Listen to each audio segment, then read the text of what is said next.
En manchette, aujourd'hui, la CAQ dévoile son candidat dans Berthier. Bonjour à tous et bienvenue à votre bulletin d'information diffusé sur les ondes de CTRB, votre télévision locale et régionale. Aujourd'hui, le 25 août 2026.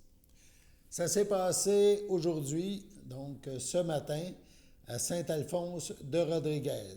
C'est en présence de la première ministre du Québec, chef de la CAQ, que Christine Fréchette, de la coalition Avenir Québec ou de l'équipe Fréchette, a dévoilé le nom de son candidat dans Berthier en vue de la prochaine élection, celle du 5 octobre. Il s'agit de Alex Gagné. On écoute Christine Fréchette nous présenter son candidat. Alex, qu'on a pu voir déjà il y a un certain temps, porter les couleurs de la coalition dans Terrebonne. C'était notre candidat. Et Alex, en fait, c'est une perle. Alex, j'ai pu le découvrir depuis 1 an et demi, 2 ans, j'ai plus le décompte. Mais c'est une perle, un gars vraiment qui est engagé comme personne d'autre. En fait, il a déjà créé une fondation dans le domaine de l'éducation. Ça s'appelle À 2 pas de la réussite. Et c'est une fondation qui offre aux jeunes du primaire les outils pour améliorer leur persévérance scolaire, leur réussite éducative, ici même, dans la Naudière. Un gars très enraciné dans la région ici. Sous sa présidence, la fondation, ça a permis à des milliers de jeunes d'avoir gratuitement le matériel scolaire, tout comme des services de tutorat. Puis Dieu sait que dans la période actuelle, justement, la capacité financière des jeunes étudiants, elle est mise à mal. Alors, d'avoir comme ça un soutien sans frais pour l'ensemble du matériel scolaire, puis en plus avoir des services de tutorat, eh bien, ça a donné un tremplin, ça a donné de l'élan à d'immenses portions de la population ici à la Naudière en matière d'éducation. Donc, vraiment, Alex, tu peux être très, très fier de ça, de ton engagement. Et je dirais que j'ai été particulièrement choyée parce que, après l'élection dans Terrebonne, bien, il a intégré notre équipe. Il a intégré notre équipe à la fois quand j'étais à l'économie et puis quand je suis devenue première ministre également. Quand j'étais à l'économie, eh bien, je l'ai vu à l'œuvre. C'était phénoménal. Manifestement, je me suis dit, ce gars-là a 26 heures par jour parce que ça ne se peut pas qu'il réussisse à faire tout ce qu'il fait en 24. Il y a quelque chose que je n'ai pas compris peut-être, mais c'est un gars tellement investi, c'est sans limite. Et il est d'un enthousiasme contagieux. Et je lisais d'ailleurs sa note biographique en m'en venant, et je lisais que dans ses compétences professionnelles, il a écrit « Tout dossier est traité avec enthousiasme et est vu comme un défi ». Mais c'est vraiment ça. Alors, je te dirais, Alex, c'est un pur bonheur de travailler avec toi. Ça me coûtait de le laisser aller parce qu'il nous a suivis avec l'équipe du bureau de la première ministre. Il a été à l'œuvre et puis, je vous dirais qu'il y a eu des réalisations costaudes, notamment, vous savez, les 5 ententes qu'on a signées avec le fédéral en juin dernier. Bien, Alex a travaillé là-dessus, là, corps et âme, jour et nuit, je vous dirais, et on en est venu à cette série d'ententes, 5 ententes totalisant 10 milliards de dollars qui nous permettent d'investir dans les infrastructures de santé, d'éducation puis de transport. Alors, chapeau, Alex, parce que tu as fait une différence.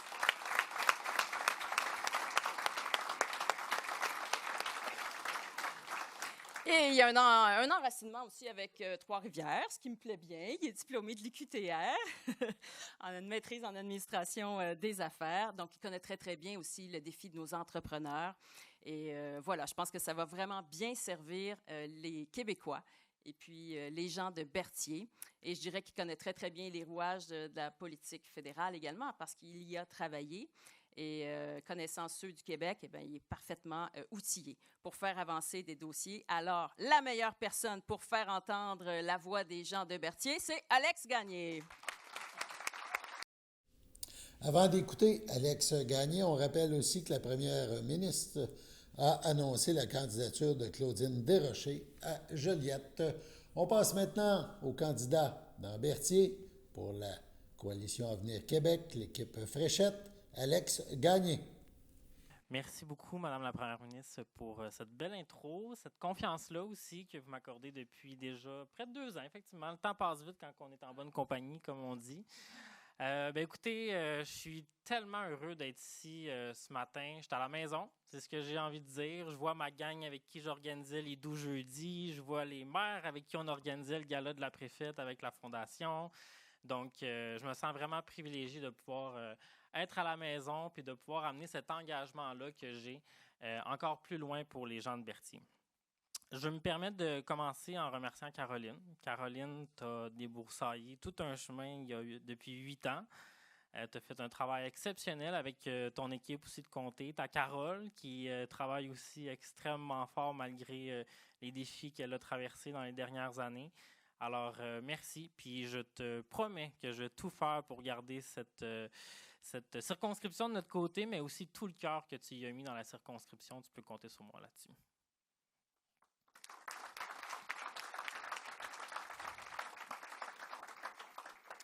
Je vous le mentionnais, je suis plus qu'heureux d'être ici ce matin, puis je trouve que c'est important de le dire, comment je me sens, parce que je trouve qu'au-delà des sondages, des débats, des chiffres, de tout ce que vous voulez, des dossiers, d'abord et avant tout, il y a l'humain.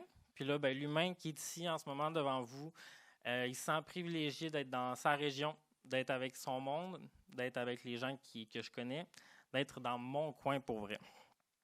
C'est donc avec beaucoup de fierté que je remercie la première ministre de sa confiance qu'elle m'accorde en étant le candidat de l'équipe Christine Fréchette dans Berthier. Je peux vous dire que je n'ai pas attendu une élection pour m'impliquer ici dans la région. Ça fait déjà 10 ans, donc j'avais 18 ans, lorsque j'ai créé la Fondation à 2 pas de la réussite qui a permis d'aider plus de 5000 familles dans la région à la rentrée scolaire et avec un service de tutorat. Puis ces réalisations-là, on le sait, elles ont été surtout possibles grâce à l'appui du milieu. Puis ici, en termes de milieu engagé pour la réussite éducative, on en a un. Il y a, entre autres, la préfète qui a fait de son mandat la réussite éducative une priorité. Donc, on a eu la chance de travailler sur ce gala-là. Et tous les entrepreneurs aussi, là, je vois entre autres M. Champoux qui s'est engagé aussi avec nous depuis quelques années. Là. Donc, on est vraiment privilégiés d'avoir fait ce travail-là. Et ce rayonnement-là que la Fondation a eu à travers le Québec, ça part d'ici, dans la Naudière, puis c'est ça qui me rend le plus fier. C'est donc sans surprise que l'éducation, c'est ma priorité des priorités, et ça va le rester. Je sais que les défis sont grands, mais je sais aussi que la première ministre en fait aussi une très grande priorité. J'ai envie de vous partager un petit peu ce lien-là d'éducation qu'on a ensemble, parce qu'on a fait la course à la chefferie ensemble, donc j'étais sur les tournées, on a fait le tour du Québec ensemble, la Gaspésie, la Côte-Nord, en tout cas, du char, on en a fait en masse du millage. Puis on a eu le temps de jaser aussi. Puis là, j'ai eu le temps de parler d'éducation. Puis Mme Fréchette, Mme la première ministre, a toujours été extrêmement ouverte à accueillir les idées et tout. Puis ce qu'on a fait ensemble, ça n'a pas été compliqué. On a réfléchi à des idées, on a pris le téléphone, on a appelé des profs, on a appelé des intervenants, des DG de centres de services, des syndicats, bref, plein de gens sur le terrain pour réfléchir à c'est quoi le meilleur besoin qui leur correspondrait en ce moment. Puis c'est ça, en fait, la méthode qui me charme le plus de la façon dont la première ministre travaille. C'est on consulte, on se rassemble, puis on passe à l'action directement. Moi, c'est avec cette vision-là que je vais me présenter ici, dans Berthier. Je veux vous consulter, je veux qu'on puisse se rassembler autour de projets communs, puis je veux qu'on puisse agir ensemble. Bien que je connaisse très bien le coin depuis longtemps, c'est faux de dire aussi que je connais tout. Donc, moi, j'aborde cette aventure-là comme une formation, j'ai envie de dire, vitesse grand V. Donc, je vais aller rencontrer tous les maires, mairesses dans les prochaines semaines, nos entrepreneurs, nos agriculteurs aussi. Donc, on a un portrait très différent du côté d'Autrey, de la Matawini. Donc, mais d'abord et avant tout, je veux prendre le temps avec vous d'échanger, d'écouter, puis d'accueillir vos solutions. Moi, je ne pense pas qu'on a le monopole des bonnes idées. Je pense que la plupart des bonnes idées peuvent venir aussi du terrain. C'est ce que j'ai envie d'entendre avec vous dans les prochaines semaines. Puis je suis convaincu qu'ensemble, on va trouver les meilleures solutions pour notre coin. C'est un peu ce que le parcours avec la Fondation m'a appris. Lorsqu'on veut vraiment faire une différence, il faut d'abord commencer par être présent, puis mettre nos priorités à la bonne place. Puis je peux vous dire que moi, il n'y a pas un matin, là, je vois mon Raph, un de mes très bons amis de très longue date, il sait, je pense qu'à tous les jours, j'y envoie un texto sur l'éducation parce que j'ai une nouvelle obsession. J'ai quelque chose qu'il faut faire de plus pour réduire le décrochage scolaire chez les jeunes. Ça, c'est pour moi mon obsession de tous les jours. Mais il y a aussi comment est-ce que les jeunes de ma génération peuvent devenir propriétaires maintenant plus facilement. Comment est-ce que la relève agricole peut aussi prendre le relais de leur famille sans s'endetter à n'en plus finir? Comment est-ce que nos villes puis nos entrepreneurs peuvent faire ce qu'il y a de mieux, donc du service aux citoyens puis du développement économique sans trop s'embourber dans de la paperasse? Alors, c'est un peu ça, moi, qui m'anime puis qui fait en sorte que j'ai envie de m'engager pour vous. Puis vous constaterez que l'aventure référendaire ne fait pas partie de mes priorités, tout comme celle des Québécois ni des gens de Berthier.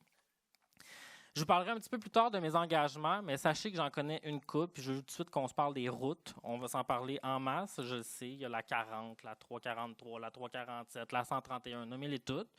On va s'en parler. J'ai hâte qu'on réfléchisse aux solutions ensemble parce que je sais que c'est un enjeu que les citoyens vous parlent comme élus municipaux et qui vont me partager. Donc, je veux vraiment qu'on puisse créer ces pistes-là, ces idées-là ensemble pour faire ce travail-là.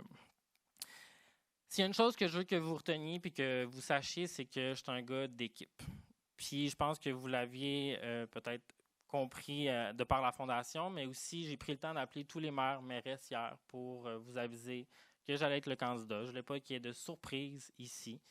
Je ne voulais pas obtenir votre appui, rien. Je voulais juste être transparent avec vous, puis vous dire que je vais être à votre écoute, puis prendre le temps de vous rencontrer. Puis c'est comme ça, en fait, que j'ai bâti la Fondation. C'est comme ça que je suis parvenu avec des équipes formidables à organiser des événements comme les 12 jeudis ou la fête nationale ici. C'est comme ça que je veux vous représenter, donc c'est avec vous, pas au-dessus de vous. Pour moi, Berthier, ce n'est pas un pied à terre. Pour moi, Berthier, je ne m'en viens pas le découvrir, je m'en viens vous servir. Avant de conclure, je veux juste souligner quelque chose de super important pour moi, puis je veux saluer tous les jeunes qui font le saut en politique, qui ont fait le choix, comme moi, de faire campagne. Peu importe la couleur, que ce soit une Héloïse Lacombe du Parti conservateur dans Charlesbourg, Boubacar Camara du Parti libéral dans Taillon, Émile Simard du Parti québécois dans Dubuque, ou même un Zachary Jean de Québec solidaire aux Îles-de-la-Madeleine. On va se confronter, c'est ça le but d'une campagne, mais vous vous êtes levés pour votre communauté, puis ça mérite du respect. La relève en politique, ce n'est pas un problème, c'est ultra important, puis je suis fier de pouvoir faire campagne avec vous, peu importe la couleur politique.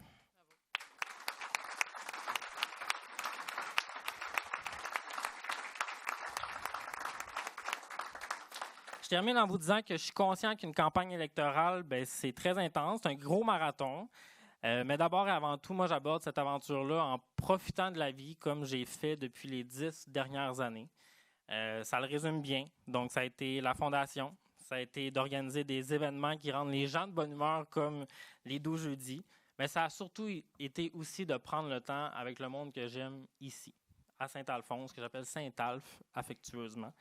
Que ce soit nos week-ends au Renard Bleu à Saint-Damien, entre autres, nos courses au Séchute à Saint-Zénon, les midis, bingo à la FADOC de Saint-Gall avec ma amie. Pour moi, c'est tout ça. Le comté ici à Berthier. Donc, c'est pour ça que je m'engage pour vous. J'ai très hâte de faire campagne avec vous puis d'aller vous rencontrer. Puis, je vous remercie pour cette belle confiance-là, Madame la Première ministre. C'est un privilège. Votre station de télévision de Berthierville vous invite chaleureusement à son bingo hebdomadaire présenté tous les samedis matins à 9h30. Chaque semaine, les amateurs de bingo se partagent la belle somme de 600 $ lors de cette joute pleine de plaisir et d'émotion. Et ce n'est pas tout. Le premier samedi de chaque mois, la cagnotte est de 2000 $, ce qui vient ajouter encore plus de suspense et de possibilités de gain. Pour vous procurer vos cartes de jeu, rendez-vous chez nos dépositaires participants à Berthierville, le dépanneur Formule 1 et la station-service Arnois sur le boulevard Gilles-Villeneuve, le marché IGA Extra Famille Mondor sur la rue Gabriel-Brissette, le Super C sur la rue Notre-Dame, la pharmacie Proxime sur la rue de Frontenac à Saint-Ignace-de-Loyola, le dépanneur Proxy sur la rue de la Traverse, ainsi que la boucherie Aldo sur le rang Saint-Michel. Ne manquez pas ce rendez-vous hebdomadaire chaque samedi matin sur les ondes de CTRB, votre télévision locale et régionale au poste 701. Toute l'équipe de CTRB vous remercie de votre fidélité et vous souhaite la meilleure des chances.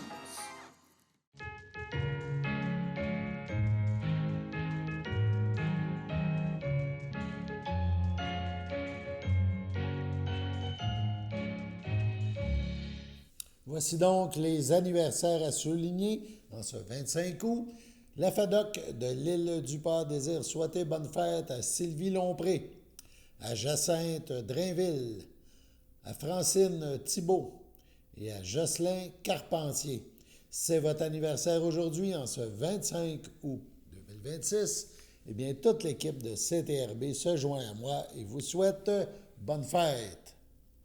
On poursuit maintenant notre bulletin en poursuivant justement la suite de la conférence de presse qu'a tenue Christine Fréchette à Saint-Alphonse de Rodriguez ce matin.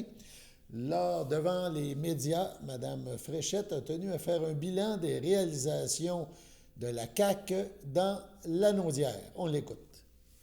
Alors, durant les dernières années, bien, on en a fait beaucoup. On en a fait beaucoup pour Lanaudière, puis je pense que c'est important de rappeler justement tout ce qui a été fait parce que c'est du concret, c'est du pragmatique. On travaille pour améliorer la qualité de vie des gens, pour rehausser le développement économique, et c'est ce qu'on a fait. Notamment, on a créé plus de 3000 places en garderie pour permettre aux parents, et aux femmes particulièrement, de faire garder leurs enfants puis de pouvoir retourner sur le marché du travail lorsqu'elles le souhaitaient.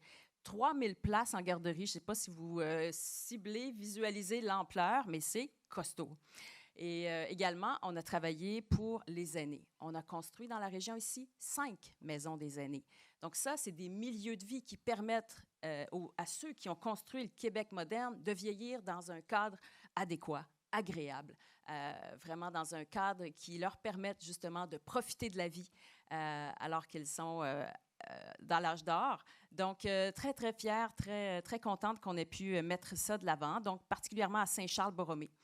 Donc, c'est un milieu de vie, en fait, très intéressant pour à la fois nos parents, nos grands-parents. On le sait que tout un chacun, on a cette volonté de vieillir, de pouvoir vieillir dans des beaux lieux, et c'est ce qu'on offre avec les maisons des aînés. On a investi aussi dans la construction. Puis ça, c'est important, dans la construction d'écoles. Je ne sais pas si vous avez réalisé, mais quand on est arrivé au pouvoir, en 2018, ça faisait 9 ans qu'il n'y avait pas eu de construction d'écoles secondaires au Québec. 9 ans. Aucune construction. Eh bien, depuis notre arrivée au pouvoir, on a construit 18 nouvelles écoles dans la région ici, dans Lanaudière. Alors ça, c'est un vrai changement. À l'échelle du Québec, c'est plus d'une centaine. Mais dans Lanaudière ici, 18. Donc, c'est considérable, dont la nouvelle école primaire de Laurier-des-Bois à Sainte-Marceline, l'école primaire des Sentiers à Notre-Dame-des-Prairies, également l'école secondaire du Bois-Brûlé à Saint-Charles-Borromée. Quand on dit agir sur le quotidien des Québécois, bien ça, c'en est un exemple concret. Il n'y a rien de plus concret qu'une école. On a inauguré aussi le nouveau pavillon des soins palliatifs, puis des soins de fin de vie à Joliette pour bien accompagner les malades et leurs proches également, parce qu'effectivement, ce n'est pas que les personnes malades qu'on accompagne, c'est toute la cellule familiale. Donc, ça, vraiment, une grande avancée également avec ce nouveau pavillon. On a lancé aussi, plus récemment, là, des projets pilotes pour des salles d'attente virtuelles. Quand je me suis engagée dans la course à la chefferie, j'ai voulu qu'on apporte du concret dans l'amélioration du parcours des patients, des Québécois qui ont à fréquenter un établissement hospitalier. Et donc, on a mis en place un projet pilote pour des salles d'attente virtuelles qui vont permettre aux gens d'attendre, non pas dans les salles d'attente d'urgence avec des lumières trop blanches, mais plutôt dans le confort de leur maison. Donc ça, c'est un test qu'on fait ici. Puis s'il y a matière à étendre ça à l'échelle du Québec, bien, c'est ce qu'on va faire. Ça, c'est du concret. Également, on fait un projet pilote pour des consultations virtuelles avec soit des médecins, avec soit des infirmiers, infirmières. Question de ne pas avoir à se déplacer pour une seule rencontre. On peut faire des suivis en ligne de manière virtuelle alors qu'on utilise ces technologies-là. C'est ce qu'on fait à titre de projet pilote dans la région ici. Donc ça aussi, ça change le quotidien des gens. On travaille à l'accès des soins. On a bâti aussi un vrai pôle d'enseignement supérieur à Joliette pour que les jeunes, notamment d'Autrey puis de Matawini, puissent étudier près de chez eux, plutôt que de devoir se déplacer dans une autre région. Donc ça, c'est un accès à l'éducation qui est plus grand et c'est une scolarisation qui est plus élevée, qui va se développer au fil des années, donc très fière qu'on ait pu mettre ça de l'avant. Et puis, on a également bientôt fini, en fait, les travaux pour relier la route de Saint-Michel-des-Saints à Saint-Donat. Donc, ça aussi, c'est un projet d'importance dont Caroline m'a parlé assez régulièrement pour désenclaver la Haute-Matawini. Donc, un projet fort attendu par les citoyens ici. Puis, on a également avancé sur le projet d'urbanisation de la route 131 à la Valtrie pour que, à la fois les familles, pour que les aînés puissent circuler en toute sécurité, puis j'en passe. Donc, toutes ces réalisations-là ne sont pas sorties de nulle part. Si elles ont pu aller de l'avant, si on a donné suite à ces demandes-là des citoyens, ben c'est parce que nos députés avaient fait entendre et porter la voix des citoyens. Et ça, c'est donc le travail à la fois de Caroline et de François pour faire entendre la voix, aller de l'avant pour mieux répondre aux besoins des citoyens. Et je les en félicite. Bravo, parce que ça, c'est du concret.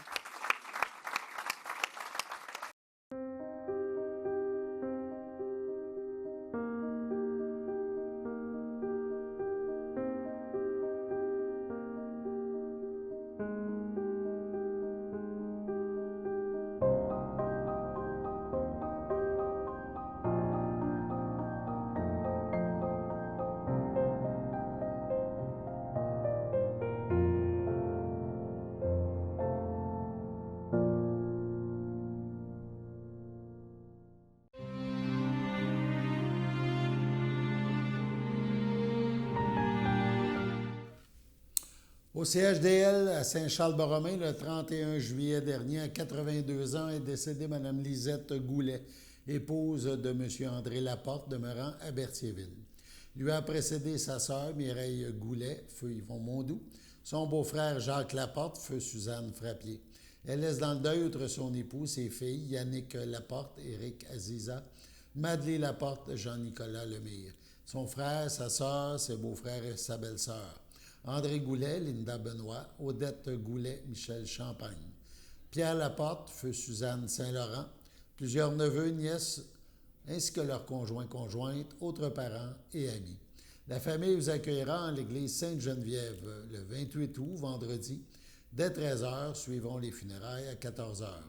Madame Lisette Goulet sera inhumée au cimetière de Berthierville le même jour. À l'Institut de cardiologie de Montréal, le 2 juin dernier, à 85 ans, est décédée Mme Édith Fafard, demeurant à Montréal, native de Saint-Cuthbert.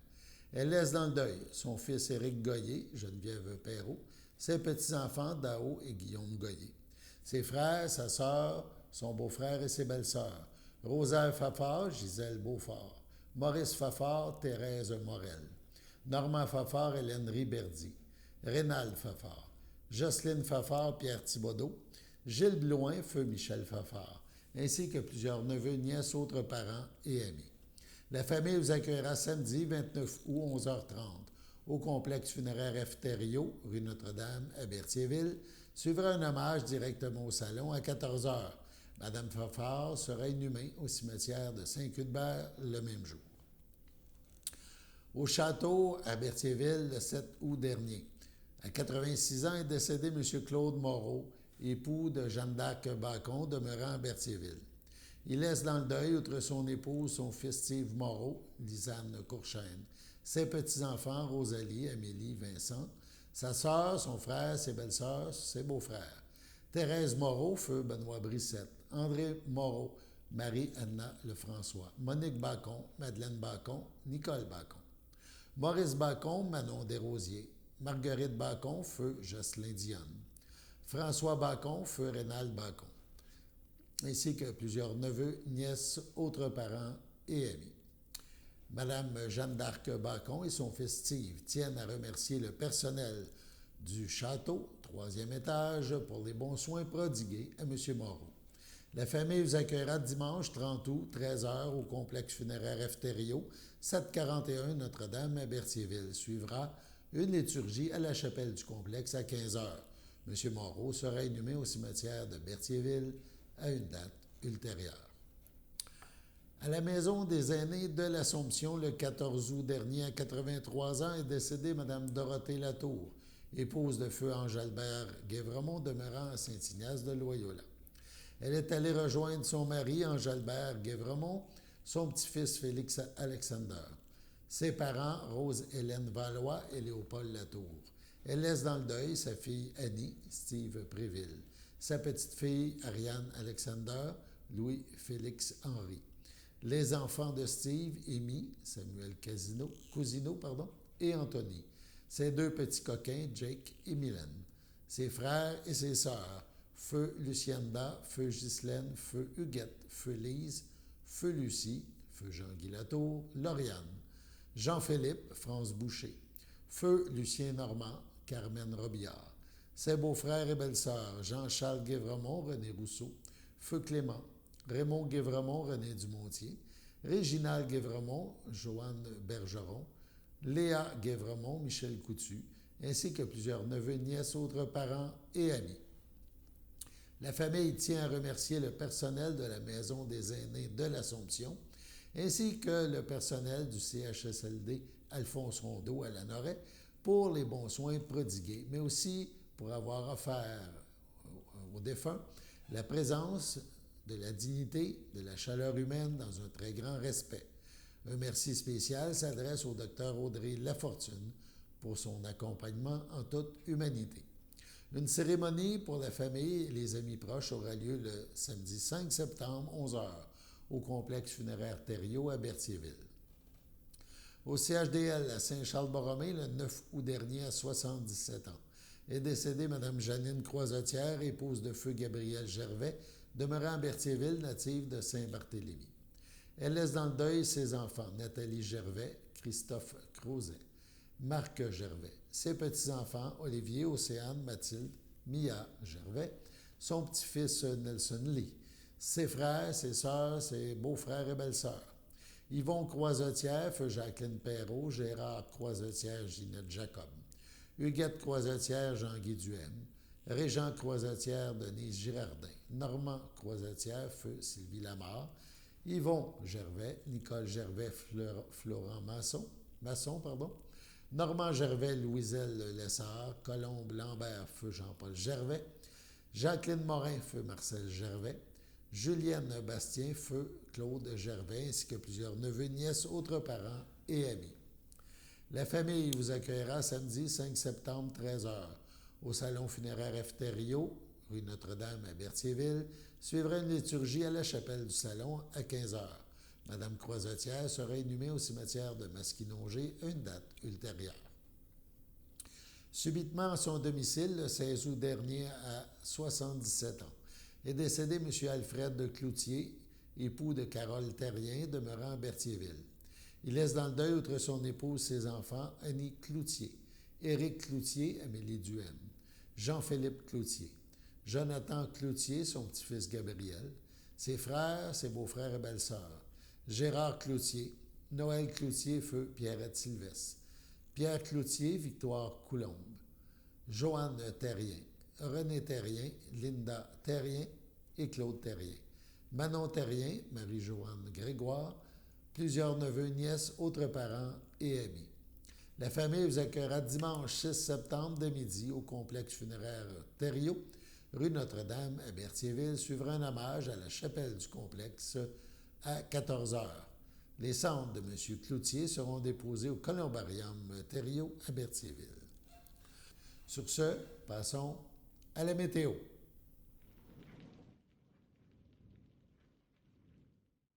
Bienvenue à votre météo avec Théo. Aujourd'hui, mardi soir, il y aura une température de 19 en ressenti de 20 ainsi que des risques d'orage de 1 mm de pluie.